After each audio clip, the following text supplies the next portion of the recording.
আল্লাহ রাব্বুল আলামিন আমাদেরকে পৃথিবীতে একা একা ছেড়ে দেননি, পৃথিবীতে পাঠিয়ে দিয়ে আল্লাহ পাক আমাদেরকে আসমানি কিতাব দিয়েছেন। কি দিয়েছেন? প্রত্যেক যুগে যুগে আসমানি কিতাব এসেছে, তাওরাত, জাবুর, ইনজিল, কোরআন এসেছে। আগেকার আসমানি কিতাবগুলো কি এখন চলবে না চলবে না? আগেকার আসমানি কিতাবগুলো কি এখন চলবে না চলবে? যখন থেকে নবী মুহাম্মদ সাল্লাল্লাহু আলাইহি ওয়াসাল্লাম নবী হয়েছেন এবং তার উপরে কোরআন নাজিল হয়েছে, এখান থেকে নিয়ে কিয়ামত পর্যন্ত অন্য কোনো আসমানি কিতাব কেউ মানলে কি চলবে না চলবে না? এই বিষয়ে নবী সাল্লাল্লাহু আলাইহি ওয়াসাল্লামের একটা হাদিস বলি, তারপর সামনে যাই। একদিন নবী সাল্লাল্লাহু আলাইহি ওয়াসাল্লামের সামনে ওমর রাদিয়াল্লাহু আনহু বসে আছেন। কে বসে আছেন? ওমর রাদিয়াল্লাহু আনহুর নাম তো জানেন, ইসলামের দ্বিতীয় খলিফা। নবীজিকে বলছেন যে তাওরাতে কিছু সুন্দর কথা আছে ইয়া রাসূলুল্লাহ। এই কথা বা এই স্টেটমেন্ট শোনার সাথে সাথে নবী সাল্লাল্লাহু আলাইহি ওয়াসাল্লামের চোখ মুখ রাগে লাল হয়ে গেল। হাদিসটা মিশকাতে আছে। রাগে লাল হয়ে নবী সাল্লাল্লাহু আলাইহি ওয়াসাল্লাম বলছেন যে ইয়া ওমর, হে ওমর, তুমি আমার সামনে তাওরাত পড়ছো? জেনে রাখো, লাউ কানা মূসা হাইয়ান, যদি মূসা আলাইহিস সালাম এখন জীবিত থাকতো। তাওরাত কার উপর নাজিল হয়েছে?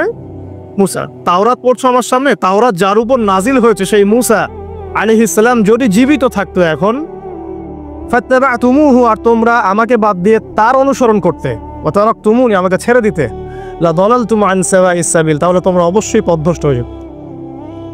তাওরাত পড়ছো, এখন যদি মূসা আলাইহিস সালামও জীবিত থাকতো আর তোমরা আমাকে বাদ দিয়ে নবী মূসার অনুসরণ করা শুরু করতে, তোমরা অবশ্যই জাহান্নামে হয়ে যাবে। লাউ কানা মূসা হাইয়ান, যদি মূসাও জীবিত থাকতো এখন, আবার যদি জীবিত করা হয় আলাইহিস সালাম, লাত্তাবানি, অবশ্যই তাকে আমার অনুসরণ করতে হবে। ওটা কি বুঝতে পারছেন? এই কারণে শেষ জামানা যখন ঈসা ইবনে মারইয়াম আসবেন, তিনি নতুন কোনো শরীয়ত নিয়ে আসবেন না। কি নিয়ে আসবেন? তিনি মুহাম্মদ সাল্লাল্লাহু আলাইহি ওয়াসাল্লামের অনুকরণ রূপেই পৃথিবীতে আসবেন ইনশাআল্লাহ। তো আল্লাহ পাক আমাদেরকে দিয়েছেন আল কোরআন, এবং কোরআন এর ব্যাখ্যা হচ্ছে হাদিস। নবী সাল্লাল্লাহু আলাইহি ওয়াসাল্লাম বিদায় হজের ভাষণে বলেছেন, এই হাদিসটা খুব ভালো করে মনে রাখবেন। তিনি বলেছেন যে তারাকতু ফিকুম আমরাইন, আমি তোমাদের মাঝে মাত্র দুটা বস্তু ছেড়ে যাচ্ছি। কয়টা বস্তু? দুটা বস্তু। লান তাদিল্লু মা তামাসসাকতুম বিহিমা, তোমরা কোশ্চিনকালেও পথভ্রষ্ট হবে না যতদিন পর্যন্ত এই দুটাকে আঁকড়ে ধরে থাকবে। ঠিক আছে? তোমরা কোশ্চিনকালেও পথভ্রষ্ট হবে না যতদিন পর্যন্ত এই দুটাকে তোমরা শক্ত করে আঁকড়ে ধরে থাকবে। অন্য হাদিসে আছে দাঁতের মাড়ি দিয়ে কামড়ে থাকবে।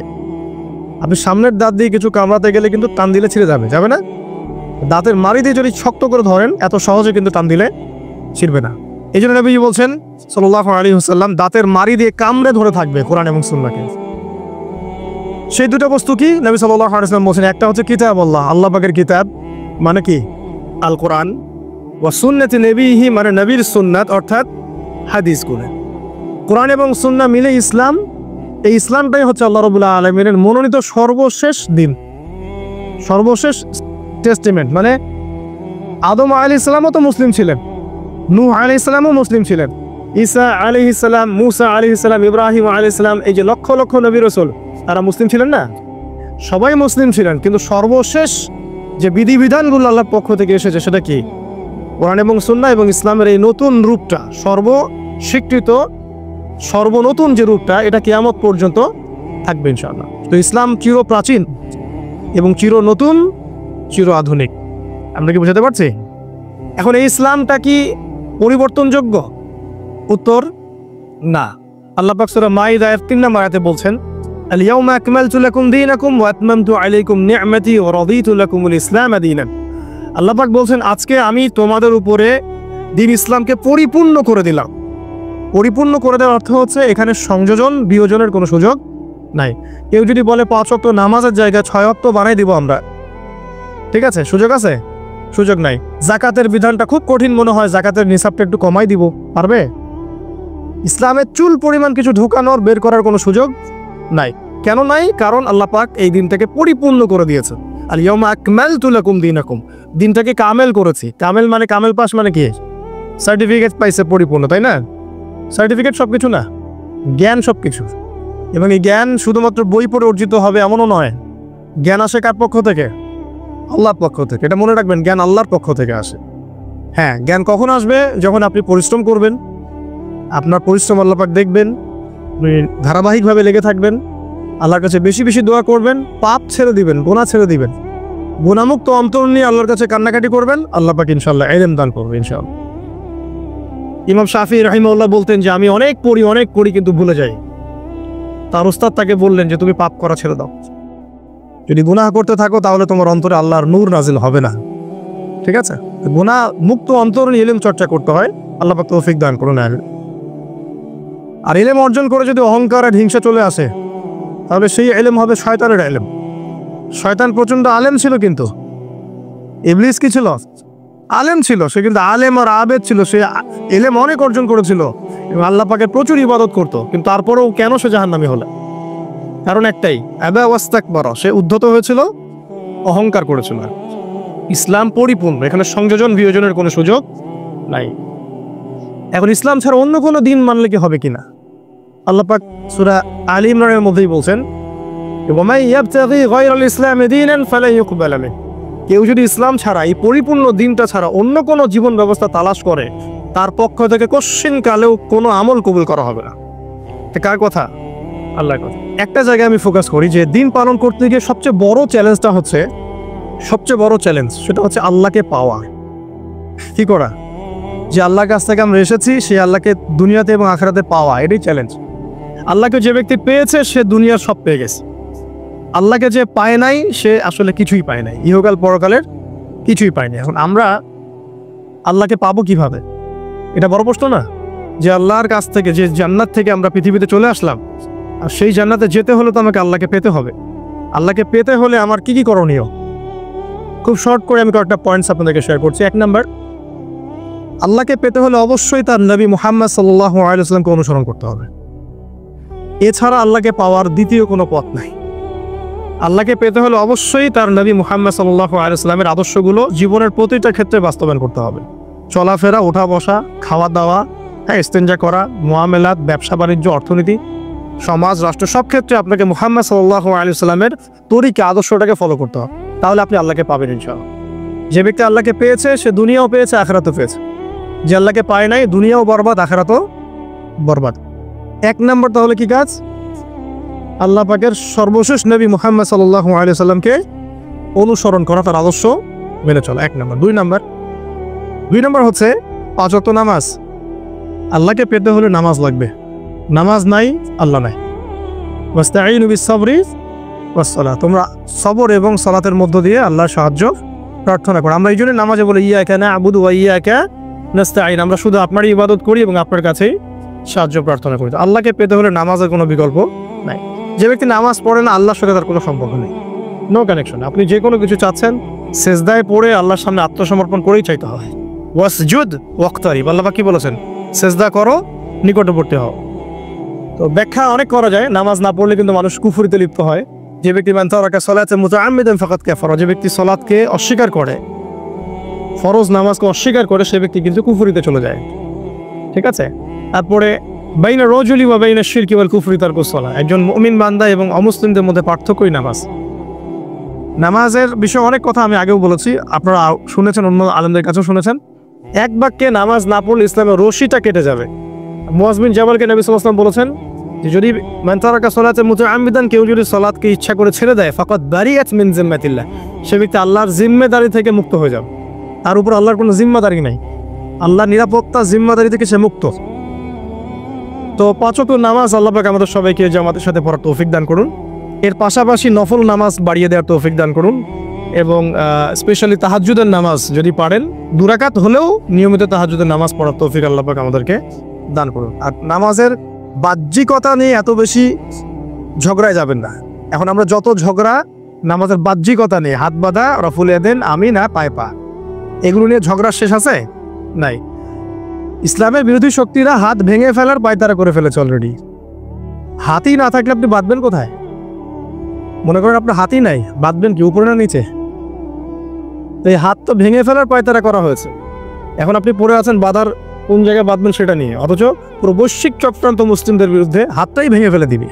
তুই বাঁধবি কোথায় হাত? তারপর দেখব। এটা আমরা বুঝতে পারি না। এটা বোঝার জন্য যে জ্ঞান, ইলম, নূর দরকার তা তো নাই আমাদের মধ্যে। এই জন্য আপোষের ঝগড়া নিয়ে পড়ে আছি। যে ছোটোখাটো যে ইখতিলাফি মাসআলাগুলো চলে আসছে দীর্ঘদিন থেকে, এগুলোর কোনো সমাধানে আসতে পারবে না কিন্তু কেউ। পক্ষে বিপক্ষে কথা চলতেই থাকবে কিয়ামত পর্যন্ত, ওইগুলো নিয়ে আমরা ব্যস্ত আছি। তা আমি রিকোয়েস্ট করবো নামাজের আধ্যাত্মিকত্বের দিকে ফোকাস করেন। নামাজের আধ্যাত্মিকত্ব কি? আপনি আল্লাহর সামনে দাঁড়িয়েছেন, দুনিয়ার সাথে এখন আপনার কোনো সম্পর্ক নেই, আপনি এবং আল্লাহ, মাঝখানে কিছু নাই। নামাজে যা পড়ছেন, সূরা ফাতিহা, অন্যান্য সূরা, রুকু, তাসবিহ, সিজদা, তাশাহুদ, দরুদ, অর্থ বোঝার চেষ্টা করেন এবং অর্থের দিকে ফোকাস করেন, আল্লাহকে পাবেন ইনশাআল্লাহ। সিজদায় রুকুতে যখন যাচ্ছেন, আপনি চিন্তা করেন যে আপনি মহাবিশ্বের মহা শক্তিধর আল্লাহ রাব্বুল আলামিনের সামনে মাথা নত করেছেন। আপনি চিন্তা করেন যে আল্লাহ আপনাকে দেখছেন। এখন যখনই মানুষ নামাজে দাঁড়ায়, আল্লাহ পাক তার দিকে দৃষ্টি নিবদ্ধ করে, এবং যখন মানুষ এদিক ওদিক তাকানো শুরু করে নামাজে, আল্লাহ পাক মুখ ঘুরিয়ে নেন। হ্যাঁ, নামাজে ওই যে আমরা যে ডিজিটাল নামাজ পড়ি না, এখন ডিজিটাল মানে 4 রাকাত নামাজ 4 মিনিটে শেষ। এক রুকু করলে সেজদা পাওয়া যায় না, সেজদার তাসবিহ পড়লে আবার এদিকে দেখা যায় যে দ্বিতীয় সেজদায় চলে গেছে অলরেডি ওঠার আগেই। অনেক ক্ষেত্রে ইমাম সাহেবরাও খুব দ্রুত নামাজ পড়ান, অনেক দ্রুত পড়ান। এত দ্রুত নামাজ পড়াবেন কেন? নামাজ জামাতে পড়লে সংক্ষিপ্ত করতে বলা হয়েছে, কিন্তু এত দ্রুত তো পড়তে বলা হয়নি। এখনও দেখবেন মক্কা মদিনায় গিয়ে নামাজ দেখবেন, মাশাআল্লাহ, নামাজটা তাদের মাশাআল্লাহ, এটার প্রশংসা না করলে হকাদা হবে। নামাজটা অসাধারণ, ধীর স্থিরভাবে ফজরের নামাজ 20 মিনিট, 15 মিনিট, 20 মিনিট পড়াচ্ছে নামাজ, রিল্যাক্স। নামাজে দাঁড়ালে চমৎকার তেলাওয়াত হচ্ছে, আপনি ভুলে যাচ্ছেন নিজেকে। তেলাওয়াত হবে চমৎকার, এবং সবচেয়ে ভালো যিনি তেলাওয়াত করতে পারেন তাকে নামাজে দিতে হবে। রিল্যাক্সে নামাজ পড়বে। ক্ষেত্র বিশেষে আপনি শর্ট করতে পারেন, কিন্তু সবসময় কেন আমরা 4 রাকাত নামাজ 3 মিনিটে শেষ করে দিব? আবার নামাজের পর দোয়াটা হবে লম্বা, অথচ নামাজটাই ছিল দোয়া, নামাজটাই কিন্তু দোয়া। এখন সেজদায় আমরা যদি কান্নাকাটি করতে না শিখি, আল্লাহর সামনে আমি মাথা নত করেছি, এখানে নিজের মনের যত আবেগ, আকুতি, দোয়া, এগুলো আল্লাহর সামনে ঢেলে না দিতে পারি, এই দোয়া কালাম না শিখি, তাহলে তো নামাজের আধ্যাত্মিকতা অর্জন হলো না। সাহাবীরা কেমন করে নামাজ পড়তেন যে নামাজ পড়ার পরেও তাদের গা থেকে তীর বের করা যায়? কিভাবে তারা নামাজ পড়তেন? তাহলে নবী সাল্লাল্লাহু আলাইহি ওয়াসাল্লাম কিভাবে নামাজ পড়তেন যে নামাজ পড়ার ফলে তার পা মোবারক ফুলে যেত? 1 রাকাতে তিনি 4 পারা কোরআন তেলাওয়াত করতে পারলেন কিভাবে? তো তাদের নামাজ আর আমাদের নামাজ, আল্লাহ রাব্বুল আলামিন তার রাসূলের মাধ্যমে একটা হাদিসে জানিয়েছেন যে এমনও অনেক নামাজি আছে, নাউযুবিল্লাহ, আল্লাহ পাক আমাদেরকে তাদের অন্তর্ভুক্ত না করুন, যে নামাজ পড়ার পরে আল্লাহ রাব্বুল আলামিন এই নামাজটাকে ওই নামাজের মুখের উপর নিক্ষেপ করে দেয়, তোমার নামাজের আমার কোনো দরকার না। আল্লাহ পাক আমাদেরকে হেফাজত করুন। ধীর স্থিরভাবে পড়েন, রিল্যাক্সে, তারা হওয়ার কিছু নাই। ওয়ামা খালাকতুল জিন্না ওয়াল ইনসা ইল্লা লিয়াবুদুন, শুধুমাত্র আল্লাহর ইবাদত করার জন্যই তো পৃথিবীতে এসেছি। হোক না দোকানটা 5টা মিনিট পরে খুললে কি হবে? হ্যাঁ, জমিতে যান, জমিতে আধা ঘন্টা পরে গেলে কি হবে? যে আল্লাহ পাক আপনাকে বাঁচিয়ে রাখতে পারেন, সে আল্লাহ পাক আল্লাহর পথে সময় দিলে আপনাকে অফুরন্ত রিজিকও তো দিতে পারেন না? আপনি আল্লাহর হয়ে যান, বাকি সব আল্লাহ আপনার দায়িত্ব নিয়ে নেবেন ইনশাআল্লাহ। আপনি নিজে আল্লাহর হয়ে যান, আপনার সব কিছু দায়িত্বকে নিয়ে নেবে, আল্লাহ নিয়ে নেবে। আল্লাহ পাক আমাদেরকে ধীর স্থিরভাবে আধ্যাত্মিকত্ব অর্জন করে নামাজ পড়ার তৌফিক দান করুন, আমিন। তো দেখুন, আল্লাহকে পাওয়ার সবচেয়ে সেরা মাধ্যম কি? নামাজ। তার আগে বলেছি নবী সাল্লাল্লাহু আলাইহি ওয়াসাল্লামের অনুসরণ। আল্লাহকে পাওয়ার তৃতীয় একটা মাধ্যম বলে দিই আমি, সওম বা রোজা রাখা। অল্প সময় গুড়িয়ে নিচ্ছি, সওম বা রোজা রাখা। রোজা কেন আল্লাহকে পাওয়ার মাধ্যম জানেন? কারণ রোজা রাখা অবস্থায় আমরা কিন্তু গোপনে পানাহার করি না, করি? আমরা রোজা রেখেছি, গোপনে কিন্তু পানি খেতে পারি, কেউ দেখবে না। গোসল করছেন, আপনি পানি খেতে পারেন, কেউ দেখবে না। লুকিয়ে লুকিয়ে আপনি কিন্তু খাবার খেতে পারেন, কেউ দেখবে না, বাসায় কেউ নাই দেখার, কিন্তু আপনি খান না। আপনি সবর করেন, সহ্য করেন, একদম সূর্যাস্তের সময় গিয়ে আপনি ইফতার করেন। এই যে কাজটা আপনি কেন করেন? কারণ আপনি ফিল করেন যে আল্লাহ আপনাকে দেখছেন। কেউ আপনাকে দেখুক না দেখুক, আল্লাহ আপনাকে দেখছেন। এটাই হচ্ছে ইহসান, এটাই হচ্ছে আল্লাহ পাকের মারিফতকে উপলব্ধি করা। আল্লাহ রাসূল সাল্লাল্লাহু আলাইহি ওয়াসাল্লাম বলেছেন, ইহসান হচ্ছে আন তা'বুদাল্লাহা কাআন্নাকা তারা, তুমি এমন ভাবে আল্লাহর ইবাদত করবে যেন তুমি আল্লাহকে দেখছো। ওয়া ইল্লাম তাকুন তারাহু ফাইন্নাহু ইয়ারাক, তুমি আল্লাহকে দেখতে না পারলেও বিশ্বাস করবে আল্লাহ তোমাকে দেখছেন। এটা রোজা রাখলে উপলব্ধি হয় না যে আল্লাহ আমাকে দেখছেন? এটা হচ্ছে আল্লাহকে পাওয়ার মাধ্যম। এই জন্য রমাজানের রোজা অবশ্যই রাখবো ইনশাআল্লাহ। পাশাপাশি এই যে সোমবার, বৃহস্পতিবার বা এই যে মাসে 3 দিন আইয়ামে বীজের সওম আছে, 13, 14, 15, আরাফার সওম, আশুরার সওম বা নফল সওম, এগুলো রাখার অভ্যাস করলে আল্লাহকে পাওয়া যাবে ইনশাআল্লাহ। আল্লাহ পাক আমাদেরকে বেশি বেশি সওম রাখার তৌফিক দান করুন।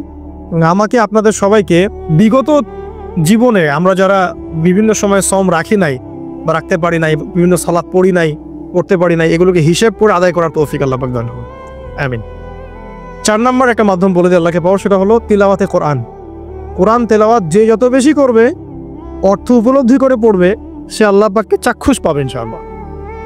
মানে আল্লাহ রাব্বুল আলামিন একটা চিঠি দিয়েছেন, মনে করেন আপনাকে, আপনার একজন কথার কথা এক্সাম্পল দিচ্ছি, যে আপনার কোনো একজন বন্ধু আছে অনেক দূরের কোনো দেশে, তা আপনি তাকে দেখেনও নাই, আপনি তাকে চিনেনও, মানে আপনি তার চেহারা দেখেন নাই, তাকে চিনেন না, তার সাথে যোগাযোগের মাধ্যম হচ্ছে আপনার চিঠি বা মেসেজ, ঠিক আছে? এখন সে আপনাকে কিছু মেসেজ পাঠালো, এই মেসেজের মধ্যে সে কিছু ইনস্ট্রাকশন দিয়েছে যে এইগুলো করতে হবে, এগুলো করতে হবে, বা আপনার প্রতি ভালোবাসার ইজহার করছে। আর এই মেসেজটা যদি আপনি পড়তে পারেন, তাহলে আপনি আপনার বন্ধুর সাথে একটা কানেকশন তৈরি করলেন না? বুঝতে পারছি না? আচ্ছা, এখন সমস্যা হচ্ছে কি, আমরা ওই মেসেজটা পড়তেই পারি না, আমরা তো কোরআনটা পড়তেই জানি না, তাহলে মেসেজটা পাবো কিভাবে? আর যারা পড়তে জানি সেই ভাষাটা বুঝি না। এখন ওই বন্ধু মনে করেন চিঠি লিখেছে বাংলা ভাষায়, আর আপনি বাংলা পড়তে জানেন না, তাহলে কি পারবেন উপলব্ধি করতে তার মনের ভাব, সেই বন্ধুর আবেগ, ভালোবাসা, প্রেম আপনি কি উপলব্ধি করতে পারবেন? লিখেছে সে উর্দু দিয়ে বা ইংরেজিতে, আপনি ইংরেজি বোঝেন না, ইংরেজি লিখতে পারেন না, তাহলে কি আপনি তার চিঠি বুঝতে পারবেন? এখন আমরা যেহেতু আরবি বুঝি না, এই কারণে কোরআনের মধ্যে কি পড়া, কি বলেছেন আল্লাহ রাব্বুল আলামিন আমরা উপলব্ধি করতে পারছি। আমি কি বুঝতে পারছি? তো কোরআন শুধুমাত্র তিলাওয়াত করা যথেষ্ট নয়। তিলাওয়াত করলে আপনি প্রত্যেক হরফে 10 টাকা পাবেন, কোনো সমস্যা নাই, কিন্তু ওই মেসেজটাকে উপলব্ধি করতে হলে আপনার অর্থটা জানতে হবে। অর্থ জানলে পরে আপনি দেখবেন আল্লাহকে আপনি চাক্ষুষ সামনে পাচ্ছেন ইনশাআল্লাহ। আপনি হতাশ হয়েছেন, হতাশা দূর করার জন্য সূরা আছে কোরআনে। বিপদে পড়েছেন, বিপদ দূর করার সূরা আছে কোরআনে। আপনার রিজিকের সমস্যা কাটানোর সূরা কোরআনে আছে। কোনো হাজতের প্রয়োজন, সূরা ইয়াসিন, হাজতের সূরা চলে আসে। অসুস্থ হয়েছেন, শেফার সূরা কোরআনে আছে। বা কাউকে জিন টোনা করা হয়েছে, বান টোনা করা হয়েছে, ওর শেফাও কোরআনে আছে। এমন কোনো বিষয় নাই যেটা আল্লাহ রাব্বুল আলামিন কোরআনের মধ্যে নাজিল করেন নাই। ব্যবসা করতে চান, কোরআন কথা বলবে, ঠিক আছে? আপনি সামাজিক বিষয়ে ডিল করতে চান, সূরা হুজুরাত কথা বলবে। আপনি ইতিহাস ভালোবাসেন, কোরআনে ইতিহাস দিয়ে ভর্তি করা আছে। আপনি কাব্য ভালোবাসেন, কবিতা পড়তে ভালোবাসেন, কোরআনের মধ্যে কবিতা দিয়েও ভর্তি আছে। আর রহমান আল্লামাল কোরআন খালাকাল ইনসান, এখানে ছন্দ আছে না? প্রত্যেকটা ছন্দ, ওয়ান নাজমি ইযা হাওয়া মা দাল্লা সাহিবুকুম ওয়া মা গাওয়া ওয়া মা ইয়ানতিকু আনিল হাওয়া, ছন্দ আছে না? আপনি উপন্যাস ভালোবাসেন, কোরআনে অনেক উপন্যাস আছে। যা চান তাই পাবেন কোরআন। এক কথায় আপনি আল্লাহকে পাবেন কোরআনের মধ্য দিয়ে। কোরআনের সাথে যার সম্পর্ক যত বেশি, আল্লাহর মারিফত সে তত বেশি পাবে ইনশাআল্লাহ আযজা ওয়া জাল। 4টা বলেছি না? 5 নম্বর হচ্ছে হজ উমরা করা। হজ উমরা আল্লাহ পাক আমাদের সবাইকে বেশি বেশি করার তৌফিক দেয়। হজ এবং উমরা এমন কিছু কাজ আছে যে কাজগুলো সরাসরি আপনার সাথে আল্লাহ পাকে কানেকশন করা হবে। আরাফার মাঠে যাবেন, ওই মাঠে কি কিয়ামত হবে না? আল্লাহকে চিনতে পারবেন এখানেই। তারপরে যে সাই করেন না, সাফা মারওয়া সাই করে, ওখানে গেলে আপনি বুঝতে পারবেন যে কিভাবে ইসমাইল আলাইহিস সালামকে পানি দেওয়ার জন্য তার মা হাজেরা এখানে দৌড়াদৌড়ি করেছে। বাইতুল্লাহ দেখবেন, আপনি চিনবেন যে আল্লাহ তাওহীদ কি জিনিস। চোখে দেখার সাথে সাথে আপনার ভিতরে এমন একটা ফিলিংস আসবে যেটা ভাষায় প্রকাশ করা যায় না। চোখে দেখার সাথে সাথে এমন একটা ফিলিংস আসবে, আপনাকে আমি এটা ভাষায় প্রকাশ করে বোঝাতে পারবো না। আপনি জানবেন ইব্রাহিম আলাইহিস সালাম এবং তার ছেলে ইসমাইল আলাইহিস সালাম বাপ বেটা মিলে রাজমিস্ত্রি কাজ করেছে। এটা আপনি জামজাম কূপ দেখবেন, পানি পান করবেন, আল্লাহকে চিনতে পারবেন যে এই কূপ অলৌকিক। এই কূপের মতো কূপ নাই পৃথিবীতে, এর পানি কখনো শেষ হয় না, এবং এই পানি খেয়ে মানুষ বেঁচে থাকতে পারে, খাবারের দরকার হবে না। দীর্ঘদিন পর্যন্ত এই পানি খেয়ে মানুষ বেঁচে থাকতে পারবে, খাবারের প্রয়োজন হয় না। তো এই পানির মধ্যে এমন কিছু উপাদান আছে যেটা মানুষের শরীরের রোগগুলোকে শেফা দিয়ে দিবে ইনশাআল্লাহ তাআলা আল্লাহর হুকুমে। তো প্রত্যেকটা কাজে রাসূল সাল্লাল্লাহু আলাইহি ওয়াসাল্লাম শহরে গেছেন মদিনায়, ওই মদিনার বাতাসটা আপনাকে বলে দিবে এটা একটা অন্যরকম শহর, ঠিক আছে? রাসূল সাল্লাল্লাহু আলাইহি ওয়াসাল্লামের রওজায় যাবেন, সামনে দাঁড়াবেন, আপনি আল্লাহকে চিনতে পারবেন। আপনি আর পৃথিবীতে থাকবেন না, অন্য জগতে চলে যাবেন। ওই যে বাকিউল গারকাত আছে, সাহাবীদের কবরস্থান জান্নাতুল বাকি, ওখানে ঢুকবেন, আপনার কাছে মনে হবে যে পৃথিবীটা আসলে কিছুই না। পৃথিবীর সবচেয়ে সেরা মানুষগুলো এই মাটির নিচে শুয়ে আছে, ওখানে আপনাকে খুবই তুচ্ছ মনে হবে তাদের সামনে। এই যে মানে বিভিন্ন জায়গায় গিয়ে আল্লাহকে চিনতে পাওয়া, এটা সবচেয়ে ভালো হয় হজ এবং উমরাতে গিয়ে। আল্লাহ পাক আমাদেরকে তৌফিক এনায়েত করুন, আমিন। তো এটা একটা আল্লাহকে পাওয়ার দোষ। যাদের হজ ফরজ হয়ে গেছে অবশ্যই হজ করে ফেলবেন, আর যাদের সামর্থ্য আছে তারা বেশি বেশি উমরা করবেন। নবী সাল্লাল্লাহু আলাইহি ওয়াসাল্লাম বলেছেন, এক হজ পরের হজের মধ্যে যত গুনাহ মাফ করিয়ে দেয়, এক উমরা পরের উমরার মধ্যে যত গুনাহ সেগুলোকে মাফ করিয়ে দেয়। আল্লাহ পাক আমাদেরকে এই আমলগুলো করার তৌফিক এনায়েত করুন। 6 নাম্বার বলছি জিকির। আল্লাহ পাকের জিকির বাড়াতে হবে। যে আল্লাহ পাকের জিকির যত বেশি করবে সে আল্লাহ পাকের মারিফত তত বেশি উপলব্ধি করবে, আল্লাহকে পাবে ইনশাআল্লাহ। আর এই জিকির করার জন্য ওযুও শর্ত নয়, জানেন? আল্লাহর জিকির করার জন্য কিন্তু ওযু শর্ত নয়। আপনি মনে মনে চলতে ফিরতে অলওয়েজ সুবহানাল্লাহ, আলহামদুলিল্লাহ, আল্লাহু আকবার, লা ইলাহা ইল্লাল্লাহ, আস্তাগফিরুল্লাহ পড়তেই থাকতে পারেন। কষ্টের কিছু আছে? খালি জবান চলবে, খালি জবান চলবে। মাঠে কাজ করছেন, ওই যে লাঙল দিয়ে কাজ করছেন, সেচ দিচ্ছেন, আপনি পড়তে থাকবেন আস্তাগফিরুল্লাহ ওয়া আতুবু ইলাইহি, লা হাওলা ওয়ালা কুওয়াতা ইল্লা বিল্লাহ, সুবহানাল্লাহ, আলহামদুলিল্লাহ, লা ইলাহা ইল্লাল্লাহ, আল্লাহু আকবার। কোনো সমস্যা? কোনো সমস্যা নেই। রান্না বান্না করছে মেয়েরা, এটা করতে করতে পড়তে পারবে না? গাড়ি ড্রাইভ করছেন, ড্রাইভ করতে করতে আপনি পড়তে পারবেন লা ইলাহা ইল্লাল্লাহ ওয়াহদাহু লা শারীকা লাহু, লাহুল মুলকু ওয়া লাহুল হামদু ওয়া হুয়া আলা কুল্লি শাইইন কাদির। যে কোনো কাজ করতে করতেই ইল্লাল ইস্তিনজা, ইস্তিনজা বাদ দিয়ে। ইস্তিনজা কি জিনিস? প্রসাব পায়খানা। এই সময় এগুলো মুখ দিয়ে বলবেন না, দরকার নাই। আপনি এখানে এরপরে যে সময়গুলো আছে এগুলোতে আপনি জিকির বাড়াবেন। যে যত বেশি জিকির করবে তার কলব তত বেশি পরিচ্ছন্ন হবে। যার কলব যত পরিচ্ছন্ন, আল্লাহর নূর তার কলবে তত বেশি আসবে, সে আল্লাহ পাকে তত কাছে পাবে ইনশাআল্লাহু আযজা ওয়া জাল। 7 নাম্বার, দোয়া ইস্তেগফার বাড়িয়ে দেয়। আল্লাহর কাছে বেশি বেশি দোয়া করতে হবে। দোয়া বাড়িয়ে দেন। দোয়ার জন্য হুজুর ডাকতে হবে না, দোয়ার জন্য আমাকে ডেকে বাসায় খাওয়ানোরও দরকার নেই। এখন দোয়ার জন্য আপনি যথেষ্ট। নামাজে দাঁড়ান, নামাজে সেজদায় দোয়া করেন। নফল নামাজ পড়েন, নফল নামাজে সেজদায় দোয়া করেন। নামাজে পড়ে হাত তুলে দোয়া করেন প্রয়োজনে। নামাজে সালাম ফিরানোর আগে দোয়া করেন। যে কোনো ভালো কাজ করেছেন তারপর দোয়া করেন, ঠিক আছে? কোরআন তেলাওয়াত করলেন, দোয়া করেন। তাহাজ্জুদের ওয়াক্তে দোয়া করেন। বৃষ্টি পড়ছে তখন দোয়া করেন, ঠিক আছে? মানে দোয়া কবুলের মোমেন্ট, সময়গুলো, আজান হয়েছে, আজান ইকামতের মাঝখানে দোয়া করেন। এই যে এখন খুতবা হচ্ছে, এই সময় দোয়া করেন, দোয়া কবুল হবে। দিনী মসজিদে বসেছেন, দোয়া করেন। দোয়া করতে থাকেন মনে মনে। যত বেশি আপনি দোয়া করতে পারবেন আল্লাহর কাছে, ইনশাআল্লাহ আল্লাহকে আপনি তত কাছে পাবেন ইনশাআল্লাহ। এটা আল্লাহকে পাওয়ার অন্যতম মাধ্যম। এবং ইস্তেগফার, ইস্তেগফার মানে কি? তওবা করা। আস্তাগফিরুল্লাহাল্লাযী লা ইলাহা ইল্লা হুয়াল হাইয়ুল কাইয়ুম ওয়া আতুবু ইলাইহি। এটা বেশি বেশি পড়বেন। দিনে কমপক্ষে 70 বার বা 100 বার পড়ার চেষ্টা করবেন। আল্লাহ পাক তৌফিক দান করুন। কয়টা বলেছি ভাই? 7টা। আচ্ছা, 8 নাম্বার হচ্ছে সদকা করা। সদকা, দান সদকা আল্লাহর কাছে খুব বেশি পছন্দের। দান সদকা করার জন্য সম্পদ লাগে না। আমার কথা শোনেন, দান সদকা করার জন্য সম্পদ লাগে না, কলিজা লাগে, মন লাগে। বহু বড় বড় মানুষ আছে দান সদকা করতে পারে না, কোটিপতি, যাকাত দেয় না, আছে না? আর বহু গরিব মানুষ ভ্যান চালায়, কৃষিকাজ করে, দেখবেন 100 টাকা দান করে দিল। মন থাকতে হয়, মন, কলিজা বড় থাকতে হয়। তো যাদের কলিজা বড়, মন বড়, তারা দান সদকা করতে পারবে ইনশাআল্লাহ। আর যার মন বড় সেখানেই তো আল্লাহ নূর আসবে। সংক্ষিপ্ত মনে কি, সংকীর্ণ মন আল্লাহ নূর কোত্থেকে আসবে? কথা বুঝতে পারেন নাই? তো দান সদকা বাড়ান। আপনি 1 টাকা দান করেন, 5 টাকা দান করেন, হালাল রিজিক থেকে 1 টাকা দান করেন, সেটা আল্লাহর কাছে অনেক বেশি পছন্দের। একটা হাদিসে নবী সাল্লাল্লাহু আলাইহি ওয়াসাল্লাম বলেছেন, হালাল উপার্জন থেকে আল্লাহর বান্দারা যখন একটা খেজুরও দান করে, আল্লাহ পাক সেই একটা খেজুরকে আস্তে আস্তে বড় করতে থাকেন, বড় করতে থাকেন, বড় করতে থাকেন। এটা এক পর্যায়ে পাহাড়ের সমান হয়ে যায়। এমনকি আমাদের মাঠে মানুষ তার দান এবং সাদাকার যে ছায়া, এই ছায়ার নিচে অবস্থান করবে। আপনার বিপদ হয়েছে, দান সদকা করেন, বিপদ দূর হয়ে যাবে ইনশাআল্লাহ। জটিল কোনো রোগ হয়েছে, কোনো ডাক্তার ট্রিটমেন্ট করতে পারছে না, সদকা করেন, রোগ ভালো হয়ে যেতে পারে ইনশাআল্লাহ। সদকার ব্যাপক ফজিলত আছে। সাদাকা, দান, সাদাকা, দোয়া, এগুলো তাকদিরের যে বিপদ আপদগুলো আছে না, ঝুলে আছে, আমাদের তাকদিরে বিপদ আছে না অনেক, এগুলোকেও সরিয়ে দিতে পারে। এই শক্তি আছে দোয়া এবং দান সদকার মধ্যে। আল্লাহ পাক আমাদেরকে বেশি বেশি সাদাকা করার তৌফিক দান করুন, আমিন। আর সাদাকা নফল না করতে পারলেও কমপক্ষে ফরজ যাকাতটুকু দিবেন। ফরজ যাকাতটুকু দিবেন, কারণ যাকাত, সদকা এবং ব্যবসা এগুলো হচ্ছে ইসলামিক অর্থনীতির মূল ভিত্তি, এর সাথে কৃষিকাজ। আর দুটো বলে শেষ করে দেই। 9 নম্বর হচ্ছে আমর বিল মারুফ এবং নাহি আনিল মুনকারের কাজ করা, মানে সৎ কাজের আদেশ করা, মানুষকে অসৎ কাজে নিষেধ করা। এই কাজটা যে যত বেশি করবে সে তত বড় ব্যবসায়ী। কারণ কি, আপনার দাওয়াতে, আপনার লেকচার শুনে, আপনার বই পড়ে, আপনার নসিহত শুনে যদি একটা মানুষও দিনের পথে ফিরে আসে, ওই একটা মানুষের সারা জীবনের যে নেক কাজ, এই সমস্ত নেক কাজের একটা অংশ আপনি পাবেন। আবার আপনি কাউকে অন্যায় থেকে বারণ করেছেন, আপনার দাওয়াত শুনে কেউ সিগারেট ছেড়ে দিয়েছে, মাদক ছেড়ে দিয়েছে, জেনা ছেড়ে দিয়েছে, পণ ছেড়ে দিয়েছে, বা হারাম সুদ ছেড়ে দিয়েছে, ওই মানুষটা এখন সারা জীবন যত ভালো কাজ করবে, এই পুরো ভালো কাজের একটা অংশ আপনি পাবেন ইনশাআল্লাহ। এর চেয়ে বড় কিন্তু কোনো ব্যবসা নাই। এই কাজটা করলে আল্লাহ পাকের রহমত নেমে আসে, আর এই কাজটা ছেড়ে দিলে আল্লাহ পাকের গজব নেমে আসবে। যখন মানুষ ন্যায়ের আদেশ এবং অন্যায় নিষেধ ছেড়ে দিবে, আল্লাহর গজব নেমে আসবে। আর মানুষ যত বেশি সৎ কাজের আদেশ করবে, অসৎ কাজে নিষেধ করবে, আল্লাহর রহমত তত কাছে আসবে ইনশাআল্লাহ।